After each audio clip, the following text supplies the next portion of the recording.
نحمده ونستعينه ونستغفره ونعوذ بالله من شرور أنفسنا وسيئات أعمالنا.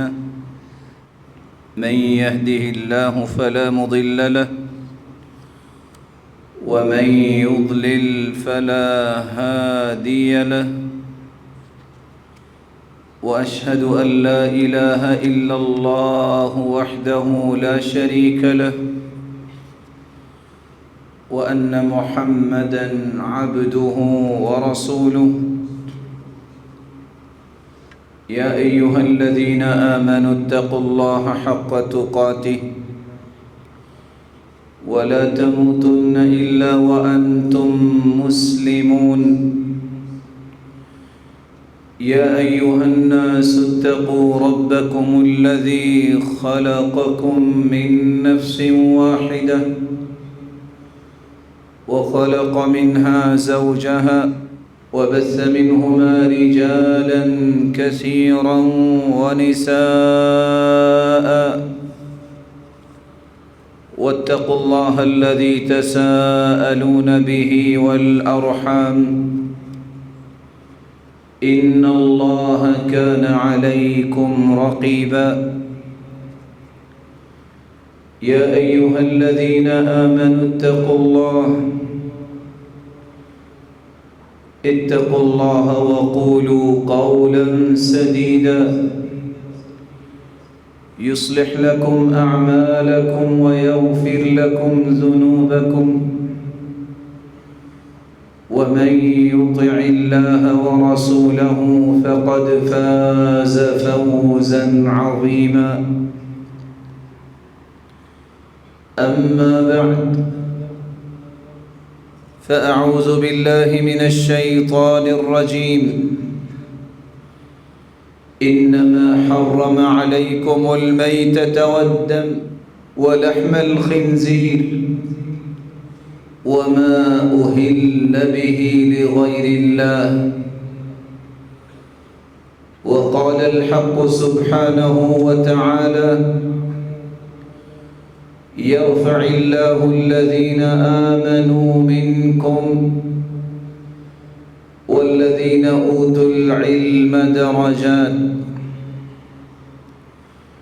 لائق صد تکریم سامعین مکرم، اللہ ذوالجلال ہم سب کے خالق و مالک و رازق ہیں. وہی ذات قادر مطلق ہے، مالک الملک نے انسانیت کی تخلیق کے بعد زندگی کو کامیاب طریقے سے گزارنے کے لیے انبیاء کو بھیجا اور کتابیں نازل کی. انبیاء و رسل نے اللہ کی طرف سے نازل شدہ کتابوں کی روشنی میں اپنی اپنی امت کی تربیت کی اور انہیں یہ تمیز سکھائی کہ یہ چیز حلال ہے اور یہ چیز حرام ہے، یہ چیز صحیح ہے اور یہ چیز غلط ہے،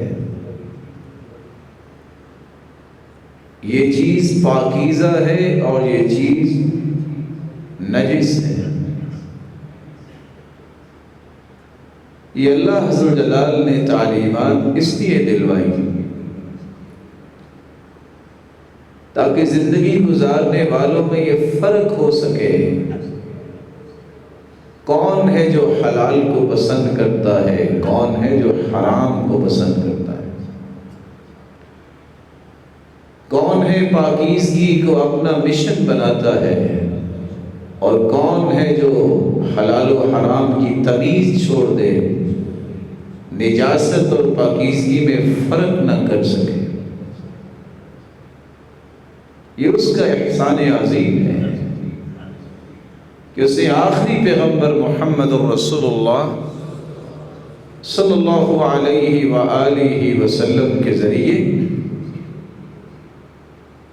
ہمیں صحیح اور غلط کی تمیز سکھائی. اللہ تعالیٰ نے اس لیے کچھ چیزوں کو حلال کیا اور کچھ چیزوں کے بارے میں یہ فرما دیا کہ یہ حلال نہیں ہے، حرام ہے۔ جہاں حلال چیزوں کا تذکرہ ہوا وہاں رغبت دلائی کہ حلال چیز کی طرف جاؤ، اس کی طلب کرو، اس کی تمنا رکھو۔ جہاں حرام کا تذکرہ کیا وہاں اللہ عز و جلال نے حرام سے بچنے کا حکم دیا۔ بندہ مومن کی کامیابی کا راز یہ ہے جو رسول اللہ صلی اللہ علیہ وسلم نے بیان فرمایا ہے۔ جب ایک شخص نے اس تمنا کا اظہار کیا کہ میرا دل چاہتا ہے میں پوری کائنات سے بڑا عبادت گزار بن جاؤں، تو آپ نے یہ نہیں کہا کہ سجدے میں چلے جاؤ، جب تک تیری روح پرواز نہیں کر جاتی سجدے سے سر نہ اٹھانا، یہ نہیں کہا۔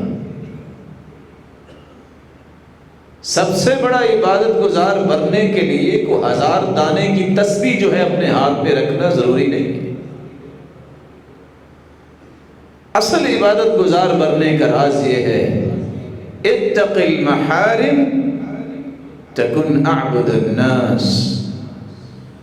میرے صحابی اگر پوری کائنات سے بڑھ کر عبادت گزار بننا چاہتے ہو تو اس کا ایک ہی راستہ ہے، حرام چیزوں سے بچ جاؤ، تجھ سے بڑا کوئی عبادت گزار نہیں۔ صحابی کی دوسری تمنا سرتاج رسول میں پوری دنیا سے امیر بھی بننا چاہتا ہوں۔ آپ نے امیر بننے کا نسخہ کیا بتایا ہے؟ یہ تو نہیں کہا کہ میں دعا کرتا ہوں تیرے جانے سے پہلے تیرا گھر جو ہے سونے اور جواہرات کا بن جائے۔ اس کے لیے بھی راز یہ دیا وَارْضَ بِمَا قَسَّمَ اللَّهُ لَكَ تَكُنْ أَغْنَى النَّاسِ۔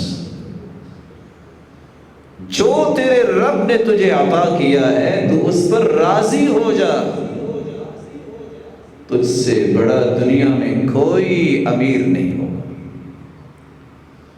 اللہ عز و جلال کے فیصلوں پہ راضی ہونا یہ اصل تمنگری ہے، یہ اصل بادشاہت ہے۔ بلکہ سلف صالحین تو کہا کرتے تھے لذتی و راحتی فیما قدر علی، میری زندگی کی اصل راحت اور لذت یہ ہے جو میرے رب نے میرے بارے میں فیصلے کر دیے ہیں، مجھے وہ پسند ہے۔ رسول اللہ صلی اللہ علیہ وآلہ وسلم نے اس لیے فرمایا من اراد ان يعلم ما له عند الله فلينظر ما لله عنده۔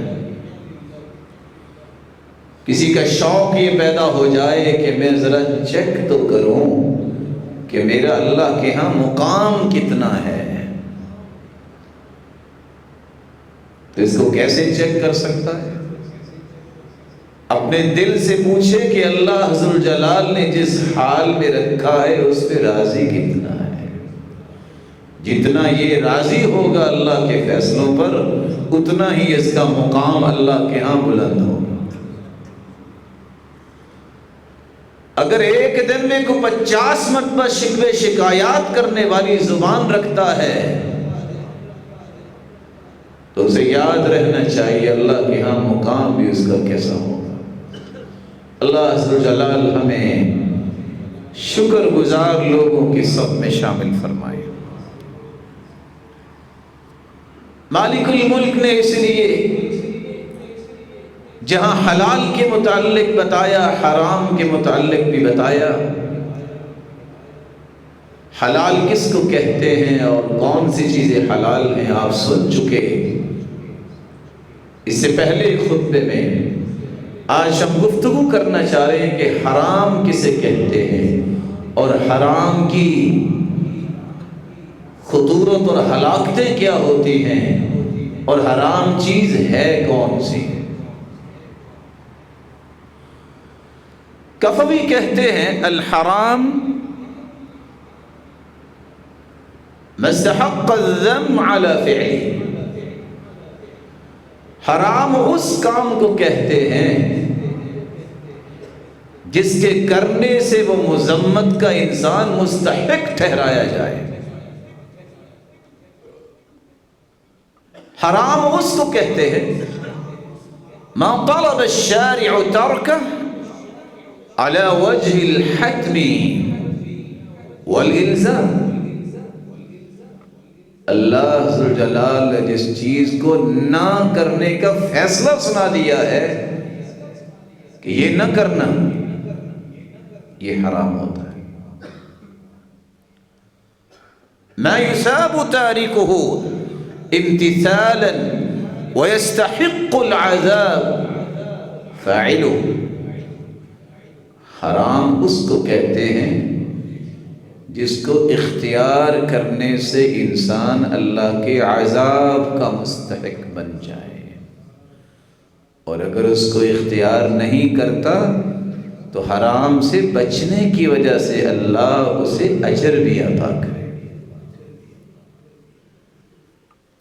میں اور آپ کیسے پہچان سکتے ہیں یہ چیز حلال ہے اور یہ چیز حرام ہے؟ امام ابن القیم رحمۃ اللہ علیہ بیان کرتے ہیں وَيُسْتَفَادُ التَّحْرِيمُ مِنْ، اگر کہیں سے پتہ چلانا ہے تو اس کا انداز یہ ہے کہ اللہ کے رسول کے فرامین کو دیکھو اور قرآن مجید کے اسالیب کو دیکھو۔ جس جگہ حرم اللہ حرم النبی، جہاں حرمت کے الفاظ استعمال ہو جائیں وہ چیز حرام ہوتی ہے۔ رسول اللہ صلی اللہ علیہ وسلم نے فرمایا ان اللہ حرم علیکم عقوق الامہات، ماؤں کی نافرمانی کرنا اس کو اللہ نے حرام قرار دیا ہے۔ اس لیے کسی مسلمان کے لائق نہیں ہے کہ ماں کی نافرمانی کرے، اگر کرے گا تو وہ حرام کا ارتکاب کرے۔ وَوَعْدَ الْبَنَاتِ، بیٹیاں مہنگی ہوتی ہیں اور بیٹیاں والدین کو سنبھالنے والی ہوتی ہیں، ان سے نفرت کرتے ہوئے جس طرح اسلام سے پہلے لوگ زندہ درگور کر دیتے تھے، اللہ ذوالجلال کے پیغمبر فرما رہے ہیں بیٹیوں کو زندہ درگور کرنا بھی حرام، اللہ نے اس کو حرام کر دیا۔ وَمَنْعًا وَهَاتٍ، اللہ کے رسول کا فرمان ہے یہ بھی حرام ہے، ہر وقت مانگتے رہو اور دینے کے لیے تیار نہ ہو۔ وَمَنْعًا وَهَاتٍ، رسول اکرم صلی اللہ علیہ وآلہ وسلم نے ان تینوں باتوں کے بارے میں حرم کے الفاظ استعمال کیے۔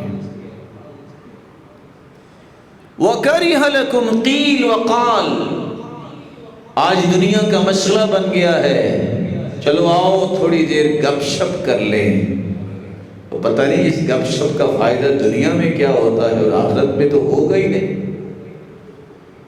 اس لیے رسول اللہ صلی اللہ علیہ وسلم نے فرمایا لَن يَتَحَسَّرَ أَهْلُ الْجَنَّةِ إِلَّا عَلَى سَاعَةٍ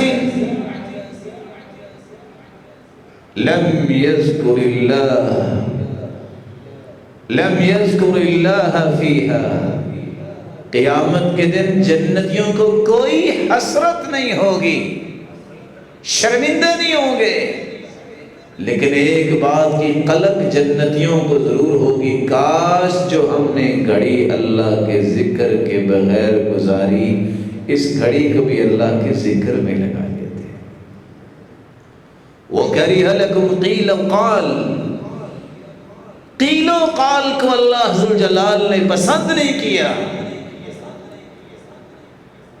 ادھر کی بات ادھر کی بات اور ادھر کی بات۔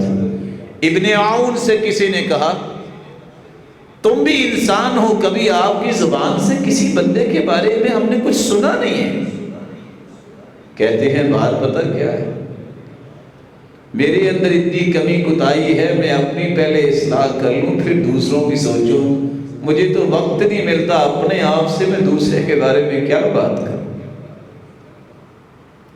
وہ کثرت السؤال، اللہ نے اس بات کو بھی پسند نہیں کیا کہ ہر وقت سوال ہی کرتے رہو۔ وَإِضَاعَةَ الْمَالِ، فضول خرچی کو بھی اللہ نے پسند نہیں کیا۔ اس لیے علماء یہ لکھتے ہیں کہ جہاں اللہ کی طرف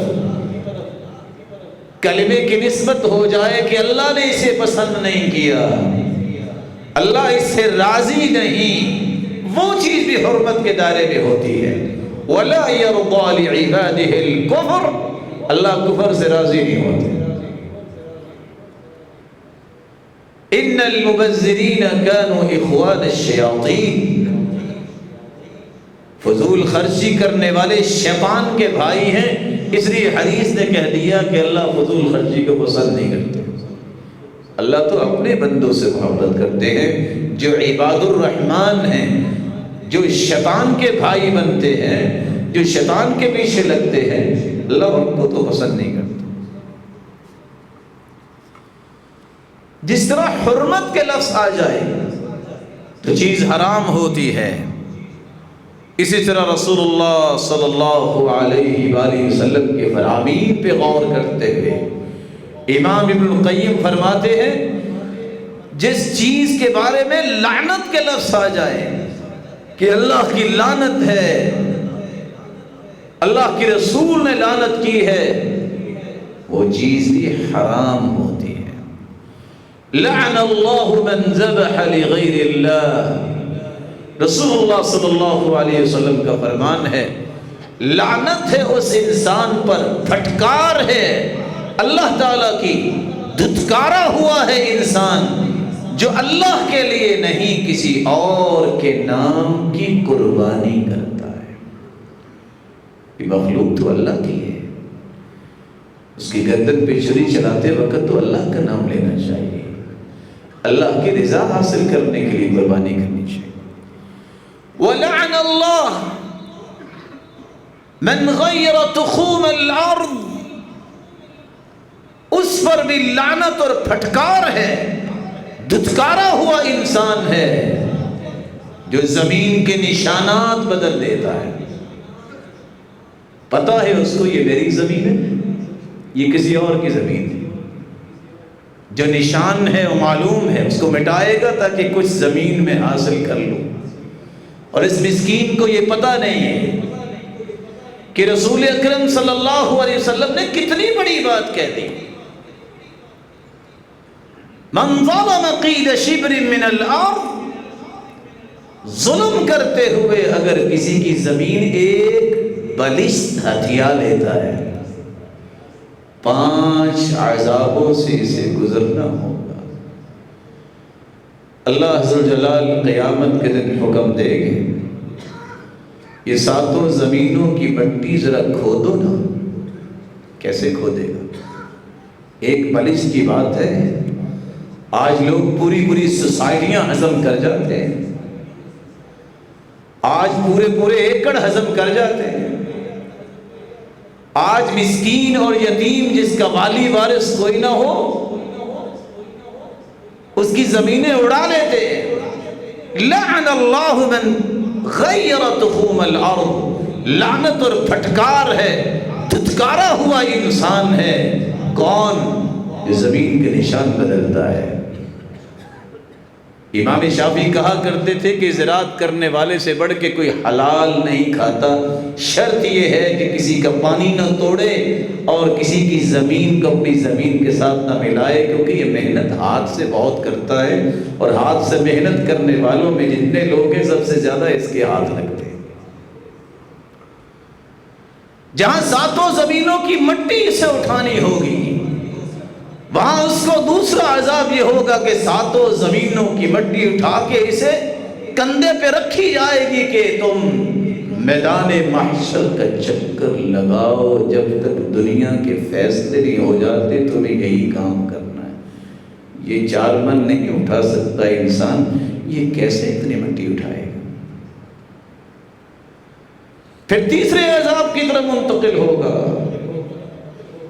اللہ ذوالجلال ساتوں زمینوں کا طوق اس کے گلے میں ڈال دے گا.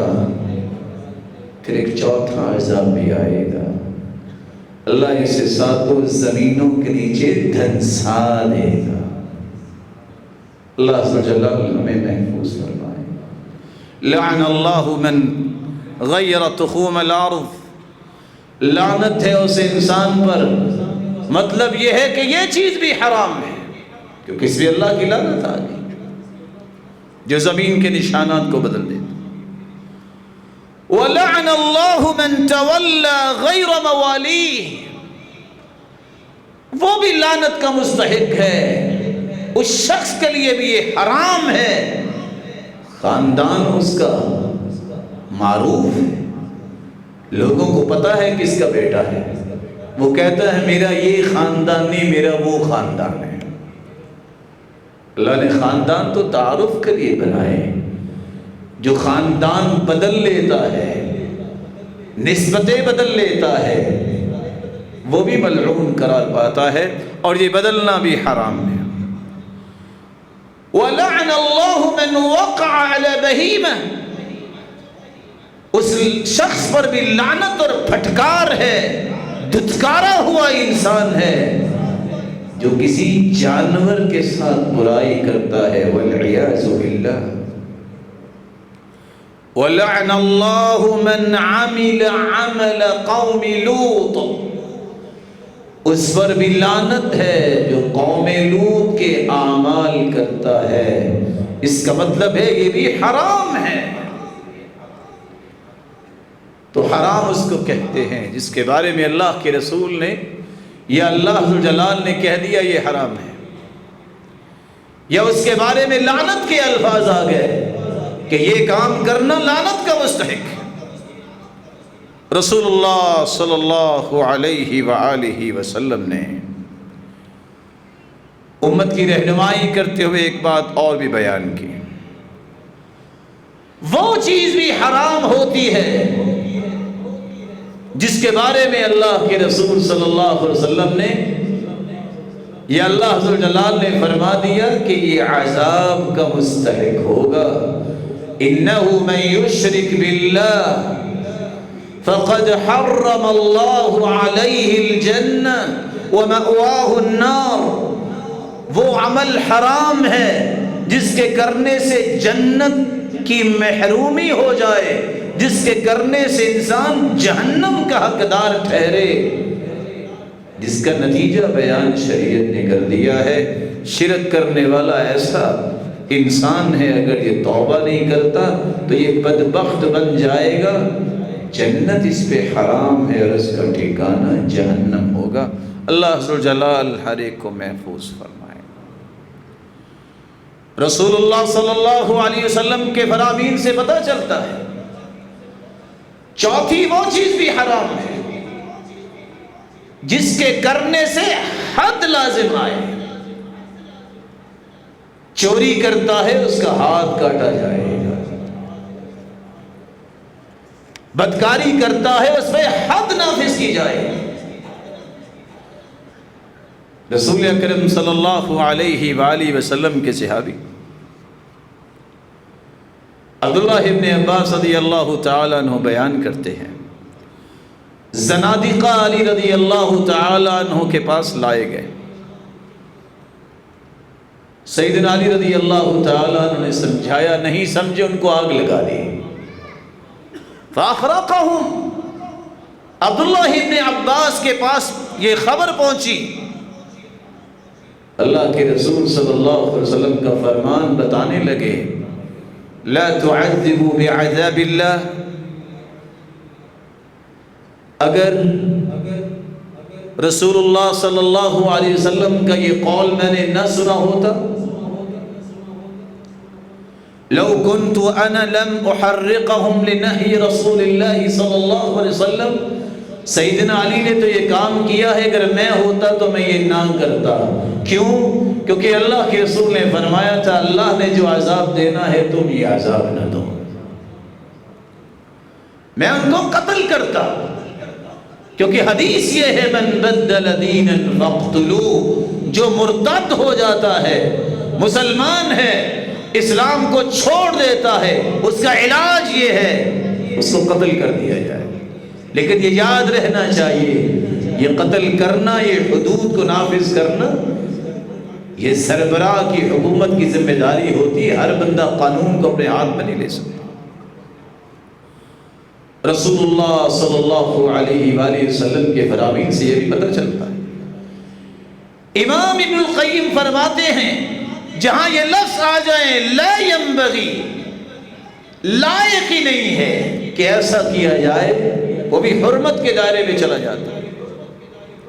آپ صلی اللہ علیہ وسلم کو ریشم کا ایک کپڑا ہدیے میں پیش کیا گیا۔ صحیح بخاری کی روایت ہے، آپ صلی اللہ علیہ وسلم نے اس کو پہنا، نماز پڑھی، پھر اس کو کھینچ کے اتارا، سخت ناپسند کیا، اور ساتھ کیا کہا؟ لا ينبغی هذا للمتقین، متقی لوگوں کے لیے ریشم کا لباس پہننا یہ لائق ہی نہیں ہے۔ اور دوسری جگہ اللہ کے رسول نے یہ بھی فرما دیا کہ میری امت کے مردوں پر ریشم بھی حرام ہے، اور اسی طرح سونا پہننا بھی حرام ہے۔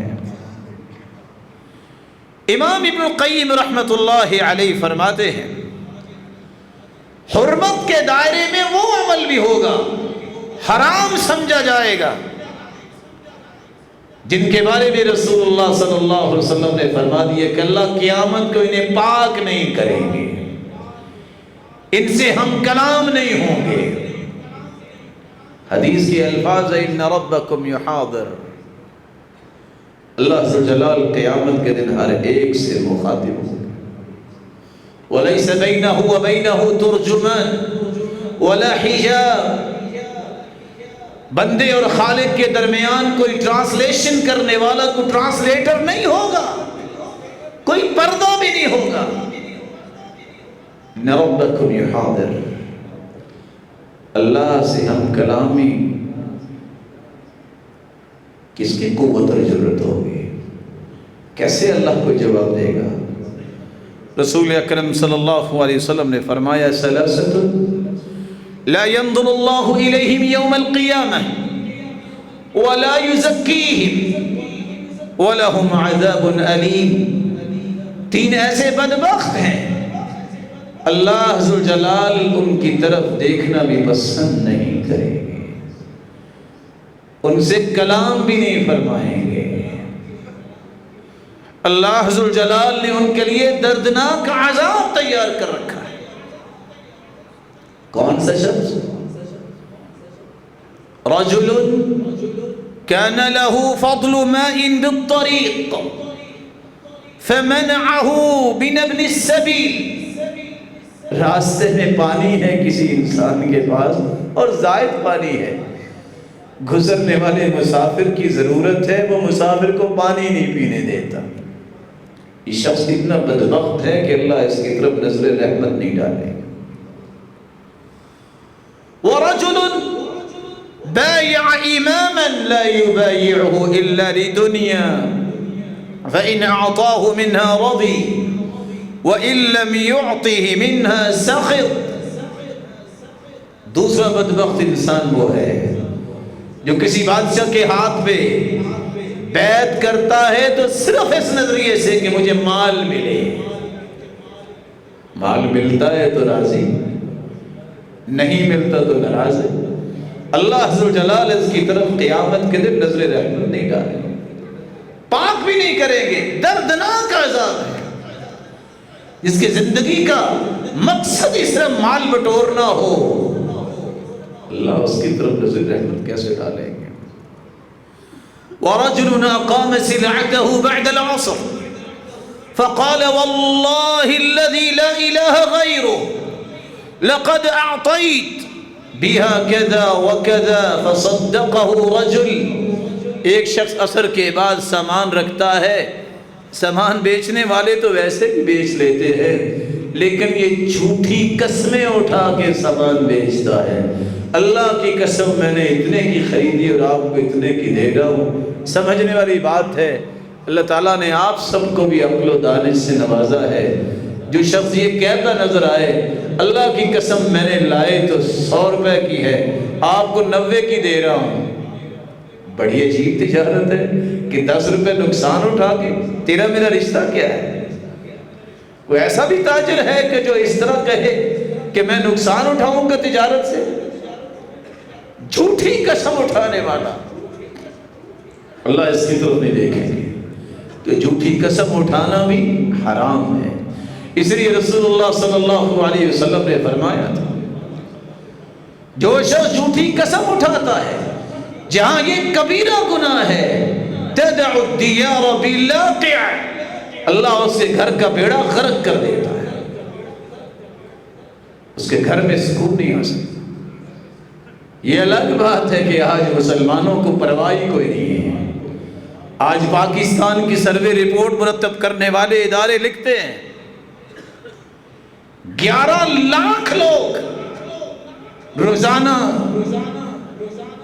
11 ملین لوگ پورے پاکستان کے اندر عدالتوں کے دھکے کھاتے ہیں، نہ جانے کتنے جھوٹی قسمیں لکھ کے آتے ہیں۔ تدع الدیار باللاقع، اللہ عز جلال کے پیغمبر نے فرمایا جھوٹی قسم اٹھانے والا اپنے گھر کو اپنے ہاتھوں سے برباد کر دیتا ہے۔ امام شافعی رحمۃ اللہ علیہ سے یہ فرمایا کرتے تھے میں نے سچی قسم بھی اٹھانے کی کبھی ہمت نہیں باندھی، اس ڈر سے کہ کہیں اس میں کوئی بات ایسی نہ آ جائے۔ اللہ عز جلال نے جن چیزوں کو حلال کیا ہے حرام کی اس کی وضاحت کی ہے۔ ان الحلال بین وَإِنَّ الْحَرَامَ بَيِّنٌ، حلال بھی واضح ہے حرام بھی واضح ہے۔ وَبَيْنَهُمَا أُمُورٌ مُشْتَبِهَاتٌ لَا يَعْلَمُهُنَّ كَثِيرٌ مِّنَ النَّاسِ، ان دونوں چیزوں کے درمیان کچھ شبہ والی چیزیں ہیں جن کے بارے میں بہت سارے لوگ نہیں جانتے۔ کیوں نہیں جانتے؟ لِجَهْلِهِمْ، ان کے پاس علم نہیں ہے، جاہل ہے۔ کیوں نہیں جانتے؟ لِلِالْتِبَاسِ عَلَيْهِمْ، کہ یہ چیز ملتبس ہو گئی، لِعَدَمِ الرُّسُوخ، ان کے اندر رسوخ نہیں ہے۔ کیوں مشابہ ہے؟ لِسُوءِ قَصْدِهِمْ، شراح لکھتے ہیں جب کسی کا ارادہ ہی برا ہو کہ میں نے سمجھنا ہی نہیں ہے، اس کو کبھی سمجھ نہیں آتی۔ اللہ تعالیٰ نے قرآن میں اس لیے کہا ہے کہ مومن جو ہے وہ محکم آیتیں جو ہے ان کے پیچھے چلتے ہیں اور عمل کرتے ہیں، جو چیز سمجھ نہیں آتی کہتے ہیں ہم ایمان لاتے ہیں جو اللہ نے کہا ہے سچ کہا ہے۔ اور پھر الراسخون فی العلم، جن کے پاس علمی رسوخ ہوتا ہے، قوت ہوتی ہے، ان کی طرف رجوع کرتے ہیں۔ رسول اللہ صلی اللہ علیہ وآلہ وسلم نے ساتھ ایک مثال سے واضح کیا۔ ایک شخص بکریوں کا ریوڑ لے کے چرانے کے لیے جاتا ہے، چراغا اس کی بھی ہے، اس کی بھی ہے، اس کی بھی ہے۔ جو چراغا کے ارد گرد بکریوں کو چراتا ہے، بکریاں تو بکریاں ہیں، کچھ پتہ نہیں کس وقت چراغا کے اندر بکریاں چلی جائیں۔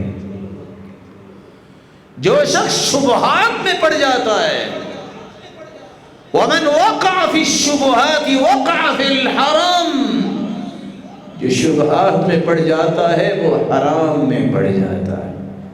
وَمَنِ اتَّقَ الشُّبُهَاتِ فَقَدْ اسْتَبْرَأَ لِدِينِهِ وَعِرْضِهِ، اور جو شبہات سے بچ جاتا ہے وہ دین بھی بچا لیتا ہے اور عزت بھی بچا لیتا ہے۔ آج کتنے لوگ آ کے سوال کرتے ہیں علماء سے، اچھا جی اس کے بارے میں آپ کی کیا رائے ہے، فلاں نے تو یہ کہا ہے اور فلاں نے یہ کہا ہے۔ اللہ کے رسول نے ایک اتنا پیارا فیصلہ دیا ہے، فرمایا الاسم ما حاک فی صدرک وَإِنْ أَفْتَاكَ الْمُفْتُونَ، گناہ وہ ہوتا ہے جو دل میں کھٹکا پیدا کرے، خواہ پوری دنیا کے مفتی فتویٰ دے دیں۔ استفتی قلبک، اپنے دل کے مفتی سے بھی فتویٰ پوچھو۔ سود حلال ہے؟ اپنے دل سے بھی پوچھو۔ اگر مسلمان ہو کسی کا مال چھیننا حلال ہے؟ اپنے دل سے بھی پوچھو۔ جو میں چلاکی کے ساتھ مال بٹورتا ہوں یہ حلال ہے؟ دل کا ضمیر کا مفتی اور ضمیر کا جسٹس تمہیں راستہ سیدھا دکھائے گا، لیکن اس کے لیے بھی شرط یہ ہے کہ نفس لوامہ قوی ہو۔ اگر گناہ کر کے یہ مفتی مر ہی چکا ہے تو پھر برائیاں ہی اچھی لگیں گی، پھر اچھائی اچھی لگے۔ اللہ کے پیارے پیغمبر نے اسی لیے حرام چیزوں کے نقصانات بھی بیان کیے ہیں۔ فرمایا حلال و حرام کی تمیز کا ختم ہو جانا، اس کا مطلب یہ ہے کہ قیامت قریب آ گئی ہے۔ لَيَأْتِيَنَّ عَلَى النَّاسِ زَمَانٌ لَا يُبَالِ الْمَرْءُ بِمَا أَخَذَ أَمِنَ الْحَلَالِ أَم مِّنَ الْحَرَامِ۔ ایک وقت ایسا آئے گا لوگوں کے پاس مال آئے گا، پرواہ ہی ختم ہو جائے گی یہ حلال ہے کہ حرام ہے۔ رسول اللہ صلی اللہ علیہ وسلم کی بات کو سامنے رکھتے ہوئے غزالی کہتے ہیں العلماء تفقدوا منہ ثلاثا، کسی چیز کے بارے میں حلت و حرمت کا پتہ لگانے کے لیے لوگ علماء کی طرف رجوع کرتے ہیں، لیکن 3 باتیں پھر بھی یاد رہنی چاہیے۔ اس نے جائز کہا، اس نے جائز کہا، اس نے ناجائز کہہ دیا، لیکن تمہیں 3 باتیں اس پہ بھی دیکھنی ہے۔ فَإِن كَانَ مُعْتَقِدًا لِبِدْعَةٍ فَلَا تُجَالِسُهُ، گئے تم عالم سمجھ کے ہو، اگر وہ بدعتی ہے تو مسئلہ پوچھنا تو دور کی بات، اس کے مطابق عمل کرنا تو دور کی بات، اس کے پاس بھی نہ بیٹھنا۔ کیوں نہ بیٹھنا؟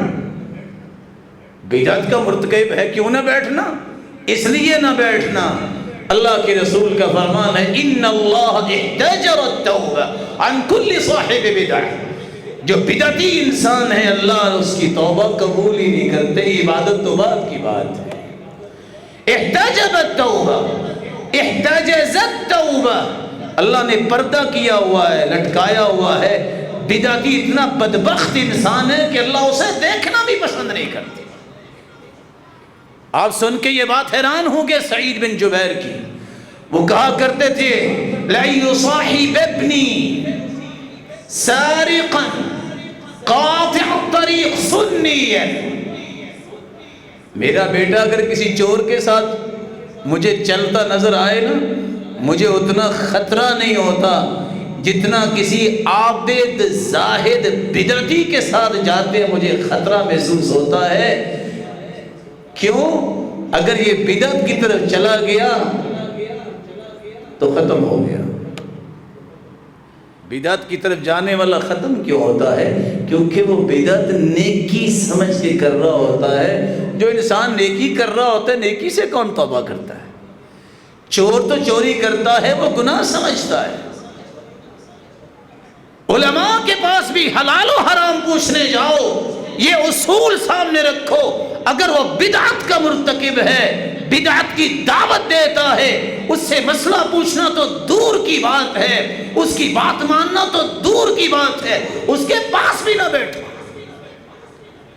اور فضیل ابن عیاض نے تو یہاں تک لکھ دیا من وقر صاحب بدعہ فقد ہدم فقد اعان علی ہدم الاسلام، جو کسی بدعتی کو عزت دیتا ہے اس نے اسلام کی عمارت کو گرانے میں مدد کی ہے۔ ایسا انسان جو ہے اگر اس کی اس لیے توقیر کرتے ہو وہ بدعتی ہے اور آپ کو پتا ہے تو سمجھ لینا کہ آپ اسلام کی عمارت کو گرانے میں مددگار بن رہے ہیں۔ ان من اشراط الساعة ان يلتمس العلم عند الاصاغر، قال عبد الله بن المبارك الاصاغر المبتدعة یہ قیامت کی نشانیوں میں سے ایک نشانی ہے، لوگ بدعتیوں سے علم حاصل کریں گے، اس لیے کہ بات بڑی میٹھی کرتا ہے۔ اللہ کے رسول سے بڑھ کے بھی کسی کی زبان میں مٹھاس اللہ نے ڈالی ہے؟ اس جیسی ہستی بھی اللہ نے پیدا نہیں کی، اس جیسی بات میں مٹھاس بھی اللہ نے کسی کو نہیں دی۔ دوسری بات،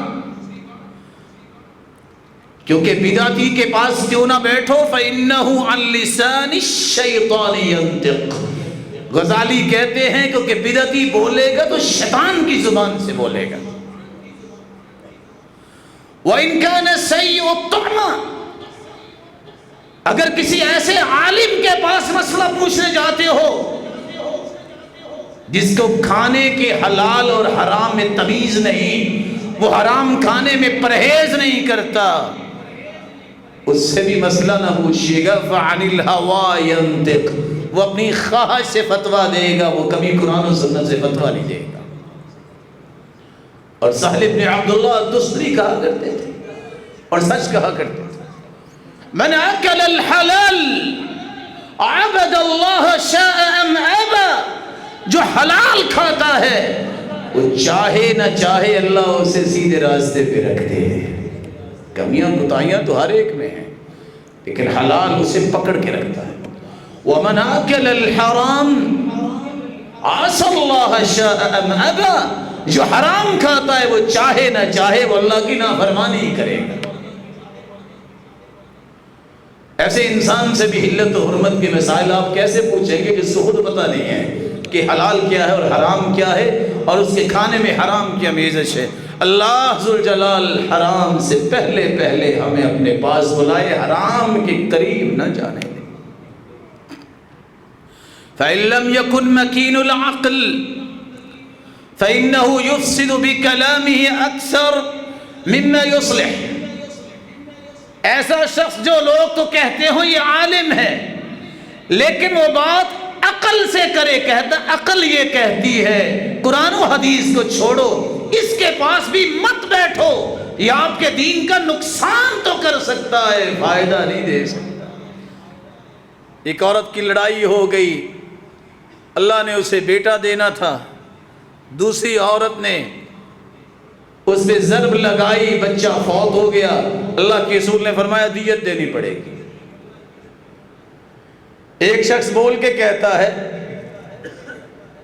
لَسْتَحَلَّ وَلَا أَكَلَ وَلَا شَرِبَ، نہ یہ پیدا ہوا نہ اس نے کھایا نہ پیا، اس کی دیت کیسے، یہ تو دنیا میں نہیں آیا۔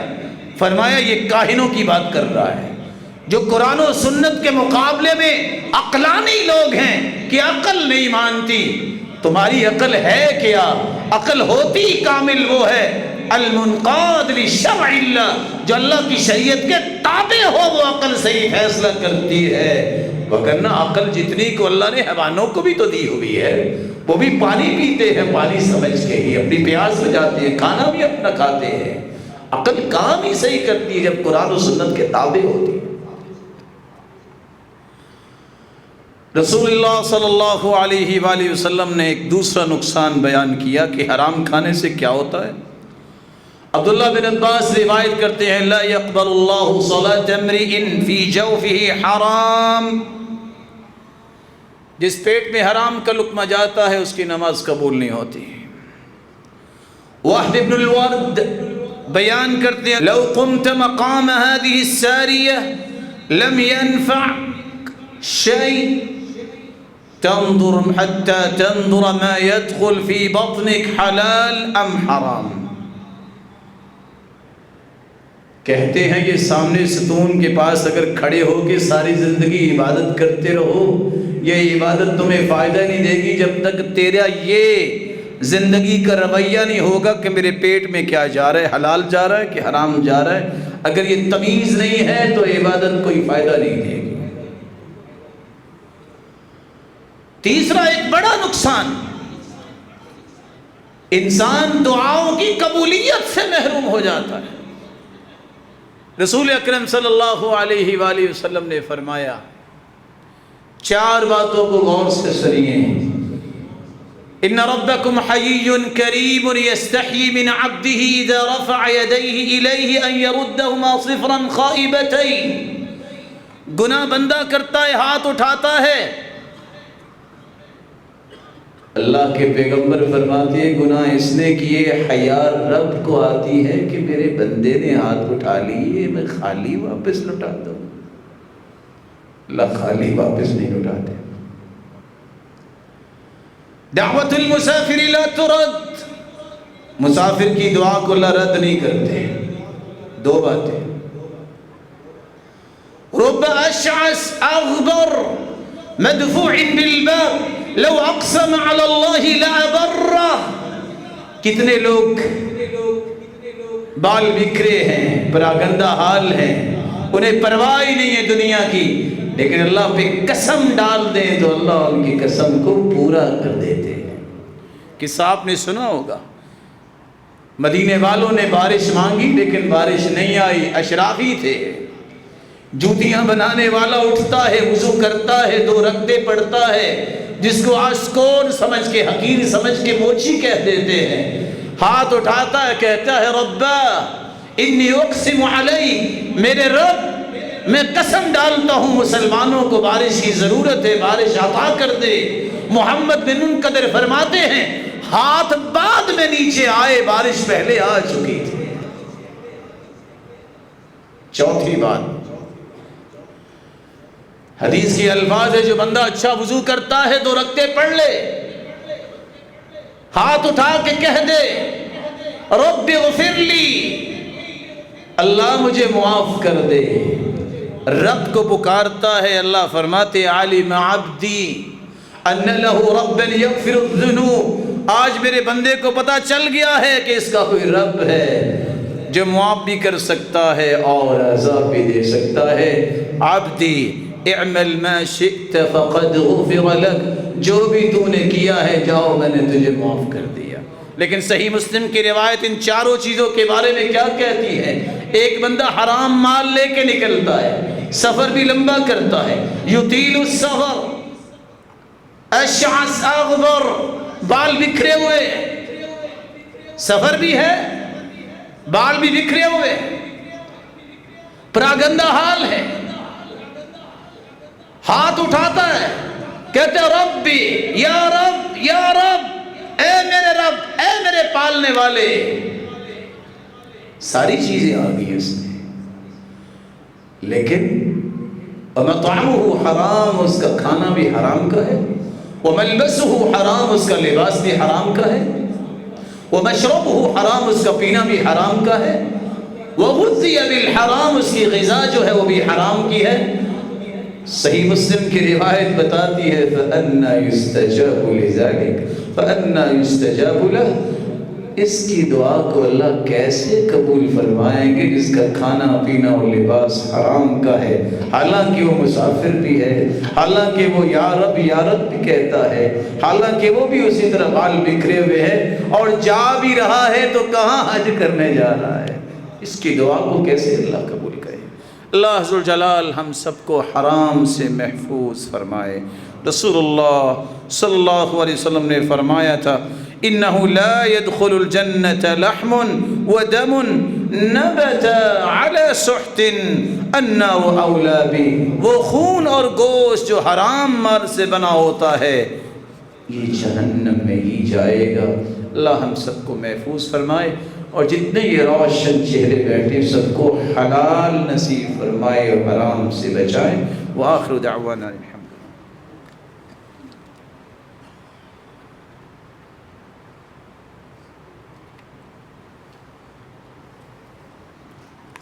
الحمد لله على إحسانه والشكر له على توفيقه وامتنانه. أما بعد فأعوذ بالله من الشيطان فإنه عدو للإنسان. شریعت نے حلت و حرمت کی تمیز سکھائی ہے، جو اس تمیز کو اختیار کر لیتا ہے اللہ اسے اپنی رحمتوں سے مایوس نہیں کرتے. شریعت نے یہ بھی بتا دیا ہے کہ حلال کیا ہے اور حرام کیا ہے. شریعت نے یہ بھی بتا دیا ہے کہ حلال کے فوائد کیا ہیں اور حرام کے نقصانات کیا ہیں۔ وہاں شریعت نے یہ بھی بتا دیا ہے کہ حرام کام کون سے ہیں۔ شرک جس طرح اکبر الکبائر ہے، سب سے بڑا گناہ، جھوٹی قسم کھانا سب سے بڑا گناہ حرام ہے، والدین کی نافرمانی کرنا کبیرہ گناہ ہے، یتیم کا مال کھانا کبیرہ گناہ ہے، جادو کرنا کبیرہ گناہ ہے، میدان جہاد سے بھاگ جانا کبیرہ گناہ ہے، کسی جان کو ناحق قتل کرنا کبیرہ گناہ ہے۔ آج حلال و حرام کی تمیز کیسے ہم کر سکتے ہیں؟ یہ باتیں کیسے سمجھ میں آئیں گی؟ اس کے لیے میں ایک ہی گزارش کروں گا، جب تک وحی الہی کا علم نہیں ہوگا حلال و حرام کی تمیز نہیں ہوگی۔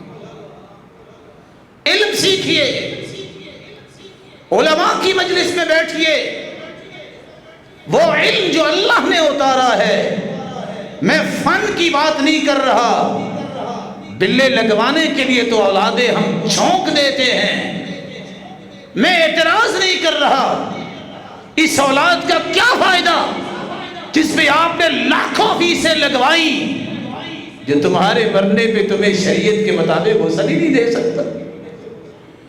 اس اولاد کی پڑھائی کا مجھے اور آپ کو کیا فائدہ جو میرا اور آپ کا مرنے کے بعد جنازہ نہیں پڑھا سکتا، اس کو دعائیں یاد نہیں؟ اس اولاد کا مجھے اور آپ کو کیا فائدہ ہوگا جس میں لاکھوں روپے لگا لیے، جو زندگی میں کبھی ہاتھ اٹھا کے ہماری بخشش کی دعائی نہیں کرے گا؟ ان کو دین کا علم سکھائیے، وہ دین کا علم جو اللہ نے اتارا ہے، جو پیغمبر کو عطا کیا ہے، وہ علم جس کی وجہ سے صحابہ دنیا کے لیے نمونہ بنے ہیں۔ اور وہ علم کون سا ہے؟ وہ قرآن و حدیث کا علم ہے۔ اس میں مضبوطی دکھائیے اور بعد میں جو معاشرے کی دیگر ضروریات ہیں وہ بھی سیکھیں، لیکن دنیا جہان کی چیزیں سیکھ لینے کے باوجود اگر قرآن اور حدیث کا علم نہیں سیکھا تو یاد رکھنا تمنائیں تو دل میں رہیں گی لیکن ذلت امت سے ختم نہیں ہوں گی۔ اللہ ذوالجلال نے برکت دی تھی تو اس علم سے دی تھی، اور وہ علم جس کے بارے میں دعا کے بارے میں اللہ کے رسول نے تاکید کی ہے، ہر روز صبح کی نماز کے بعد دعا کرو، اللہم انی اسألک علما نافعا، اللہ علم وہ دے جس سے مجھے نفع ملے، میرے گھر والوں کو نفع ملے، میرے خاندان کو نفع ملے، اللہ میں اپنے معاشرے کے لیے نفع مند بن جاؤں، اللہ آخرت میں مجھے نفع ملے۔ یہ نفع مند علم وہ ہے جس سے سب سے پہلا انعام یہ ملتا ہے تقرب الہی، اللہ کے قریب ہوتا ہی وہ انسان ہے جس کے پاس نفع مند علم ہوتا۔ ڈگریاں مل جانے کے بعد اگر کوئی نماز نہیں پڑھتا سمجھ لے سال ضائع کیے ہیں۔ اگر ڈگریاں مل جانے کے بعد بھی اس کو یہ احساس نہیں ہے کہ اللہ تعالیٰ نے عبادت کے لیے پیدا کیا ہے، مجھے اس بات کا خیال رکھنا ہے، اس کے علم کا کوئی فائدہ نہیں۔ بلکہ صحیح بخاری کی روایت بتاتی ہے اللہ کے رسول نے دیکھا ایک شخص بیٹھا ہے، فرشتہ پتھر مارتا ہے اور سر کو کچل دیتا ہے۔ پوچھتے ہیں اللہ کے رسول یہ کون ہے جس کو یہ عذاب مل رہا ہے؟ جبریل جواب دیتے ہیں الذی یأخذ القرآن ویرفضہ وینام عن الصلاة المکتوبہ، یہ وہ ہے جس نے قرآن تو پڑھا ہے لیکن فرض نماز ہو رہی ہوتی اور یہ سویا ہوتا ہے۔ اس علم کا کیا فائدہ ہو؟ علم نافع اس کو کہتے ہیں جس سے خشیت الہی پیدا ہو جائے، اللہ کا خوف پیدا ہو۔ یہی حسن بصری نے کہا تھا کہ علم اللہ کی خشیت کا نام ہے۔ کیسا خوف؟ جرنیل میں بھی وہی خوف، غلام میں بھی وہی خوف۔ اللہ کے رسول کے زمانے میں یہ عمر سے بڑا کون بہادر آیا ہے جس کے بارے میں اللہ کے رسول نے فرمایا عمر تیری زبان پہ اللہ نے حق کو جاری کر دیا ہے۔ اور ابن حجر فرماتے ہیں کہ 15 آیات جو ہیں وہ خواہش تو عمر کی تھی، اللہ نے قرآن بنا کے اتار دیا۔ جس راستے پہ چلتے تھے عمر، شیطان وہ راستہ چھوڑ دیتا تھا، وہ زمین پہ بیٹھا، اخذت ابنا من الارض، زمین سے دھاگا اٹھاتا ہے اور رونے لگ جاتا ہے اور کہتا ہے یا لیتنی کنت تبنا، کاش میں ایک دھاگا ہوتا، میرا قیامت کو حساب نہ ہوتا۔ کون ہے؟ عمر۔ خوف الہی کی یہ کیفیت نفع مند علم سے آتی۔ عبداللہ بن مسعود بکریوں کے چرواہے سے کہتے ہیں ایک جانور دے دو، کہا نہیں، میرے مالک نے منع کیا ہے۔ کہا تو مالک کون سا دیکھ رہا ہے؟ تم کہنا بھیڑیا کھا کے، نہیں تو قیمت لے لو۔ کہا میرا مالک تو نہیں دیکھ رہا، لیکن میرے مالک کا مالک تو دیکھ رہا ہے، میں اس کو کیا جواب دوں؟ آج یہ خوف ختم ہو گیا، آج اس کو چلاکی کہتے ہیں، جس طرح چاہے جو چاہے کر لے۔ اور صحابی کہتے ہیں لولا انی سمعت رسول اللہ صلی اللہ علیہ وسلم المکر والخداع فی النار لکنت من انکر الناس، اگر میں نے یہ حدیث نہ سنی ہوتی کہ مکاری کرنے والا دھوکے باز جہنم میں ہوگا، تو میرے اندر صلاحیت ہے کہ میں بات میں طاقت رکھتا ہوں۔ جب سے میں نے یہ سنا ہے میں نے کبھی کوشش بھی نہیں کی۔ اور ایک بات اپنے بھائی کی یاد رکھیے گا، کبھی کام آئے گی، من عاش بالمکر مات بالفقر، جو مکار بن کے زندہ رہتا ہے فقیر بن کے مرتا ہے، اس کا کوئی والی وارث نہیں ہوتا۔ یاد رکھیے گا اس بات کو، مکاری اللہ کو پسند نہیں ہے، مکر اللہ کو پسند نہیں ہے۔ وہ کون تھی سیدہ عائشہ جس کے بستر پہ وحی اترتی تھی؟ وہ کون ہے سیدہ عائشہ جس کی طہارت و پاکیزگی پہ قرآن اترا ہے؟ جب تک اس کی طہارت و پاکیزگی کی تلاوت نہیں کرتے قرآن مکمل نہیں ہوتا۔ یہ کون عائشہ ہے جس کے بارے میں سیدنا رسول اللہ صلی اللہ علیہ وسلم نے فرمایا عائشہ جب سے مجھے پتا چلا ہے موت کی سختیاں میرے لیے آسان ہو گئی ہیں کہ تم جنت میں بھی میری بیوی ہوگی۔ وہ سیدہ عائشہ رو رو کے اپنا دوپٹہ بھگویا ہوا ہے اور ہاتھ میں پتا ہے اور کہتی ہیں یا لیتنی کنت ورقۃ من هذه الشجرہ، کاش میں ایک درخت کا پتا ہوتی، کوئی جانور کھا لیتا، میرا حساب نہ ہوتا۔ علم نافع اس کو کہتے ہیں جس سے اللہ کے بندہ قریب ہو جائے، علم نافع اس کو کہتے ہیں جس سے خشیت الہی آ جائے، اور علم نافع اس کو کہتے ہیں جو ہر ایک کے ساتھ خیر خواہی کرتا ہے، اچھے کے ساتھ بھی برے کے ساتھ بھی۔ اچھے کے ساتھ تو خیر خواہی کا معنی آپ سمجھتے ہیں، برے کے ساتھ کیا؟ اسے حق کی راہ کی تلقین کرتا ہے، صحیح راستہ دکھاتا ہے۔ کیسی خیر خواہی؟ اللہ کے رسول نے فرمایا جنت میں ایک شخص کو میں نے خوشی سے اچھلتا دیکھا، میں نے کہا یہ جنت میں کیسے آیا؟ جواب ملا بشجرة قطعها عن ظهر الطريق كانت تؤذي الناس، راستے میں ایک درخت تھا جس سے مسافر بڑے تنگ ہوتے تھے، اس نے کلہاڑا پکڑا اور اچھل اچھل کے کاٹ رہا تھا کہ میں نے یہ راستہ صاف کرنا ہے تاکہ کسی مسلمان کو دکھ نہ ہو۔ اللہ ذوالجلال کو یہ ادا اتنی پسند آئی، ادھر درخت کٹ گیا، راستہ صاف ہو گیا، اللہ نے روح قبض کروائی، اچھلتے اچھلتے جنت میں لا کھڑا کیا۔ خیر خواہی کو غالب کرنے والا، اور کیوں؟ یہ سبب بھی سمجھیے، ان اللہ وملائکتہ واہل السماوات والارضین حتی النملة فی جحرها وحتی نینان البحر لیصلون علی معلم الناس الخیر۔ اللہ ذوالجلال رحمتوں کا نزول فرماتے ہیں، کھربوں فرشتے آسمانوں میں رہنے والے اور زمین میں بسنے والی ساتوں زمینوں میں تمام مخلوقات 14 کے 14 طبق اگر اللہ نے پابند بنا رکھے ہیں دعائیں کرو بخشش کی برکت کی، تو کس کے لیے؟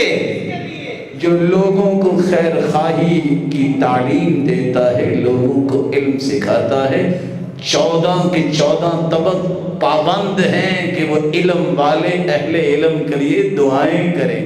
اس لیے میں گزارش یہ بھی کروں گا، اور جس کے لیے 14 کے 14 طبق دعائیں کر رہے ہوں، اگر کچھ چند پلید زبانیں گالیاں دے دے تو پریشانی کی بات کیا ہے؟ اس کا ایک ایک حرف اللہ صدقہ جاریہ بنا رہا، اس کو پرواہ کیا ہے؟ اور یہ بات بھی یاد رہنی چاہیے کہ آخر گالیاں دینے والے کون ہوتے ہیں؟ ادب المفرد میں روایت لائے ہیں بخاری رحمت اللہ علیہ، نزل ضیف فی بنی اسرائیل، بنی اسرائیل میں ایک مہمان آیا، وفی الدار کلبہ، ان کے گھر میں ایک کتیا رہتی تھی، فقالوا یا کلبہ لا تنبحی علی ضیفنا، ایک نیک آدمی ہمارے گھر میں آیا ہے، آج تم نے بھونکنا نہیں ہے۔ کیا ہوا؟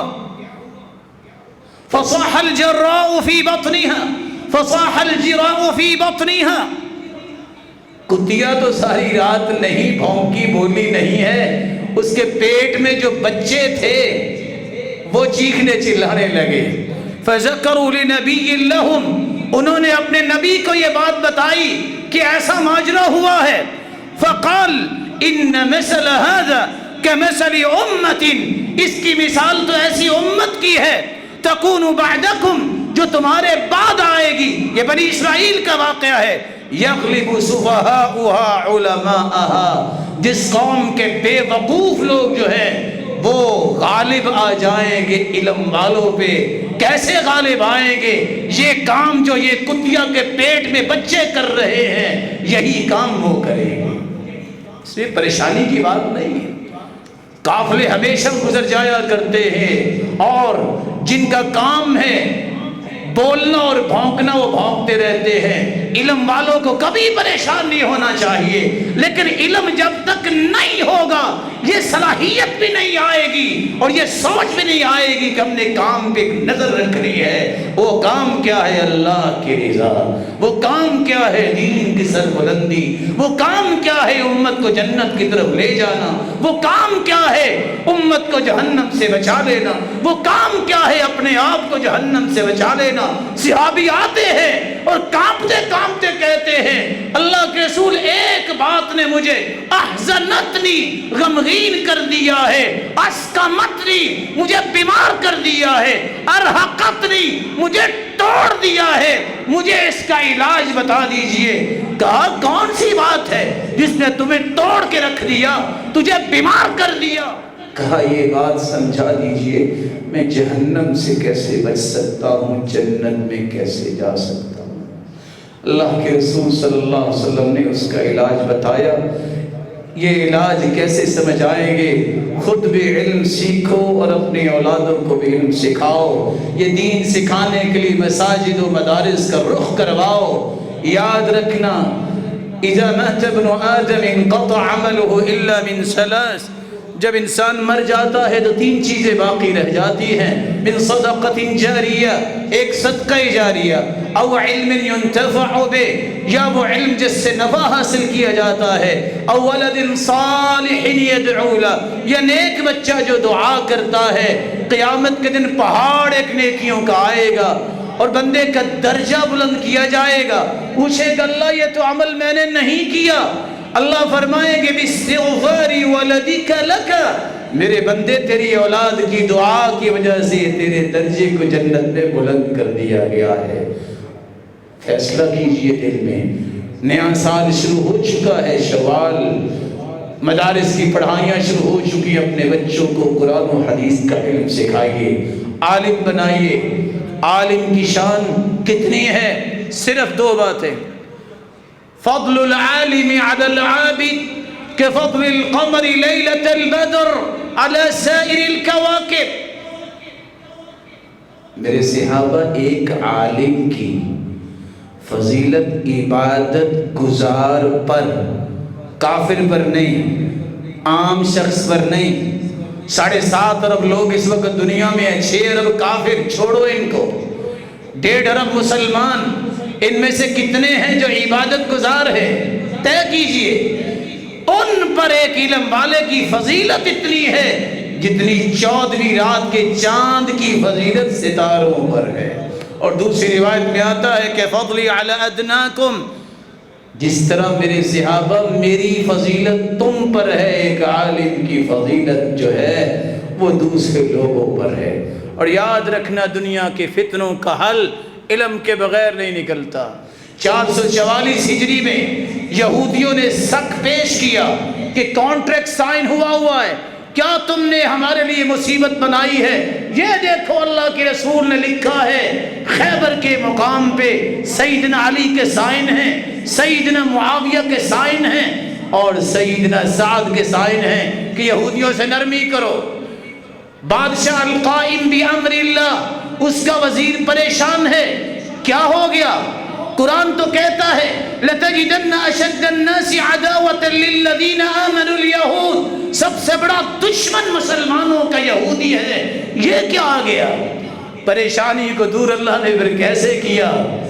وقت کے عالم ان کے پاس پہنچے، اس نے ایک ہی مرتبہ دیکھا، مسکرا کے کہتے ہیں کذب وزور، یہ جھوٹ ہے اور گھڑی ہوئی بات ہے۔ کہا ہم پریشان ہیں اور آپ نے مسکرا کے چھوٹا سا جواب دے دیا۔ کہا یہ بات تو بتاؤ، خیبر تو 6 ہجری میں ہوئی آخر میں اور 7 کے شروع میں، اور سائن ہے اس میں سعد رضی اللہ تعالیٰ عنہ کے۔ سعد رضی اللہ تعالیٰ عنہ تو خندق کے موقع پہ وہ 4 ہجری کو فوت ہو چکے تھے، یہ قبر سے اٹھ کے آ کے سائن کیے۔ یہ علم ہے۔ یہاں معاویہ کے سائن شو کر رہے ہیں، یہ فراڈ کرنے والے یہودی، ان کا کام یہ ہے، یہ انبیاء کے قاتل، یہ دھوکے باز، یہ اللہ کے وعدوں کو توڑنے والے، یہ کام یہی کرتے ہیں، ہر وقت دھوکہ دینا، اور آج بھی مسلمان ان سے دھوکہ کھا رہے ہیں۔ کہا معاویہ تو فتح مکہ کے موقع پہ مسلمان ہوئے، تو کیا اللہ کے رسول نے ان کے سائن اسلام سے پہلے ہی لے لیے؟ علم کے بغیر فتنے ختم نہیں ہوں گے۔ اور آج یہ فتنہ بھی ہے، دنیا کہتی ہے مسلمان دہشت گرد ہے، اور یہ بات بھی کہتی ہے مساجد اور مدارس میں دہشت گرد تیار ہوتے ہیں۔ سبحانک ھذا بہتان عظیم، یہ بہتان ہے، اللہ کی قسم، دہشت گردی کے خلاف جو مدارس اور مساجد کام کرتے ہیں دنیا کا کوئی نظام نہیں کرتا۔ یہاں تو یہ پڑھایا جاتا ہے تم چڑیا پہ بھی رحم کرو گے تو اللہ تجھ پہ بھی رحم کرے گا۔ یہاں تو یہ پڑھایا جاتا ہے صحابہ نے ایک پرندے کے بچے پکڑ لیے، اللہ کے رسول کو غصہ آیا، فرمایا من فجع هذه بولدها، کس نے ماں کو تنگ کیا اس کے بچے پکڑ کے، ردوا الیہا ولدہا، اس کے بچے چھوڑ دو، میری غیرت برداشت ہی نہیں کرتی کسی پرندے سے بھی ظلم ہو۔ دہشت گرد مسلمان نہیں ہے۔ یہاں تو یہ پڑھایا جاتا ہے اللہ جو نرمی سے عطا کرتے ہیں وہ سختی سے عطا نہیں کرتے۔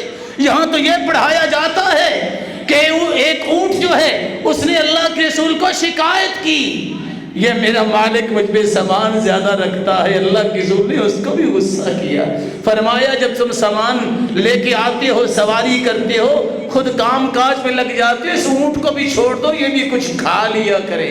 دہشت گرد مسلمان نہیں ہے، مدارس و مساجد والے نہیں ہے۔ تاریخ کا مطالعہ کیجئے، پہلی جنگ عظیم میں 17 ملین لوگ مرے، اور جنگ کا سبب کون تھا؟ غیر مسلم تھے، مسلمان نہیں تھے۔ یہ 17 ملین کا قاتل کون تھا؟ یہ کافر دہشت گرد تھا۔ تاریخ کا مطالعہ کیجئے، دوسری جنگ عظیم ہوئی، 50 سے 55 ملین لوگ مارے گئے، سبب کون تھا؟ مسلمان نہیں تھے، کافر یہودی اور عیسائی دہشت گرد تھے جنہوں نے 55 ملین لوگوں کو قتل کیا تھا۔ ناگاساکی پہ ایٹم بم مارا گیا، 2 لاکھ لوگ مرے، مارا کس نے تھا؟ مسلمان نہیں تھے، یہی یہودی دہشت گرد تھے جو آج بھی فلسطین میں دہشت گردی کر رہے ہیں۔ مسلمان دہشت گرد نہیں ہوتا۔ کبھی تم نے سوچا ہو افغانستان کے اندر، عراق کے اندر اب تک 1 کروڑ 20 لاکھ لوگ موت کی گھاٹ اتر چکے ہیں، یہ مسلمانوں نے نہیں مارے، ان دہشت گردوں نے مارے، جو یہودی دہشت گرد ہے، عیسائی دہشت گرد ہے۔ مسلمان دہشت گرد نہیں ہو سکتا۔ افغانستان میں دیکھیے، برما میں دیکھیے، فلسطین میں دیکھیے، کون دہشت گردی کر رہا ہے؟ مسلمان نہیں کر رہے، یہ دہشت گرد یہودی ہیں، عیسائی ہیں جو مسلمانوں کو تہہ تیگ کر رہے ہیں۔ کاش کسی نے سوچا ہو کہ دہشت گرد کون ہیں اور اپنا فکر ہی ٹھیک کر لیا ہو۔ اللہ ذوالجلال ہمیں صحیح حق پہچاننے کی توفیق عطا فرمائے۔ حق یہ ہے، یہ مشن مسجد کا، یہ مشن مدرسے کا محمد کریم نے شروع کیا تھا۔ جس مشن کو شروع کرنے والے محمد کریم ہوں، وہ مشن بڑا ہی مبارک ہوتا ہے۔ کچھ بھی نہ ملے، قیامت کے دن اس کا ساتھ مل جائے تو اللہ کی قسم اس سے بڑی کامیابی کوئی نہیں ہے۔ اللہ قیامت کے دن اس ہستی کا ساتھ نصیب فرمائے اور اپنے دیدار کا مستحق بنائے۔ وآخر دعوانا الحمد للہ رب العالمین۔